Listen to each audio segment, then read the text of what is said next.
నేను కూర్చున్నప్పుడే మీకు తెలుస్తూ ఉంటుంది ఎంత కంఫర్టబుల్గా ఉన్నది, చాలా స్మూత్గా ఉంది అసలు, సూపర్ అంటే సూపరు. సో ఈ సోఫా ఒకటే కదా, ఇది 3 సీటర్స్ సోఫా. దీంతో పాటుగా మరొక రెక్లైనర్ కూడా 2 వచ్చినాయి. ఇవైతే రోలింగ్ అంటే రొటేట్ అవుతూ ఉంటాయి. సో చాలా కంఫర్టబుల్గా ఉంది. నేను మీకు చూపిస్తాను ఇప్పుడు. మనం అనుకుంటాం కదా చైర్స్, ఇట్లా ఊగే చైర్స్ పూర్వకాలంలో మన ఇళ్ళల్లో ఉండే కదా, సో ఆ మోడల్లో కంఫర్టబుల్గా పిల్లలకైతే హ్యాపీగా ఇందులో పడుకోబెట్టేయచ్చు, వాళ్ళు నిద్రపోతారు చక్కగాను. మనకే నిద్ర వచ్చేలా అనిపిస్తుంది, చాలా కంఫర్టబుల్గా అనిపించింది. సో ఇలాంటి 2 సీటర్స్ అంటే 2 చైర్స్ ప్లస్ ఒక 3 సీటర్స్ది టోటల్గా ఒక సెట్.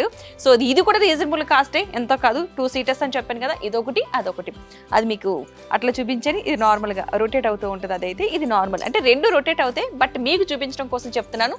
మొత్తం ఇదొక మోడల్. రైట్, ఇక మీకు చూపించబోతున్నాను మరొక మోడల్ వచ్చేసి.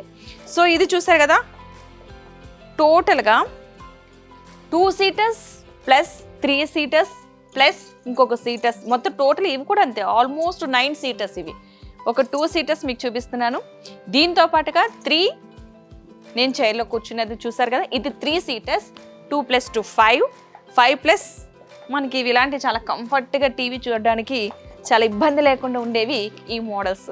మనం చాలా హ్యాపీగా ఫీల్ అవుతాం. మనం ఎప్పుడు కూడా కాలు కింద పెట్టి కూర్చోలేం కాబట్టి మన లేడీస్ అందరికీ చాలా కంఫర్టబుల్గా అనిపిస్తుంది. మనకనే కాదు, పిల్లలైనా సరే ఎవరైనా సరే పైన కూర్చుంటారు, ఇట్లా కంఫర్టబుల్గా అనిపిస్తుంది. కాబట్టి అలాంటి వారికి పూర్వకాలంలో రాణులు కూర్చుండే వరకు చూసారా, ఈ సోఫా ఆ మోడల్ అనిపించింది నాకైతే లిటరల్లీ.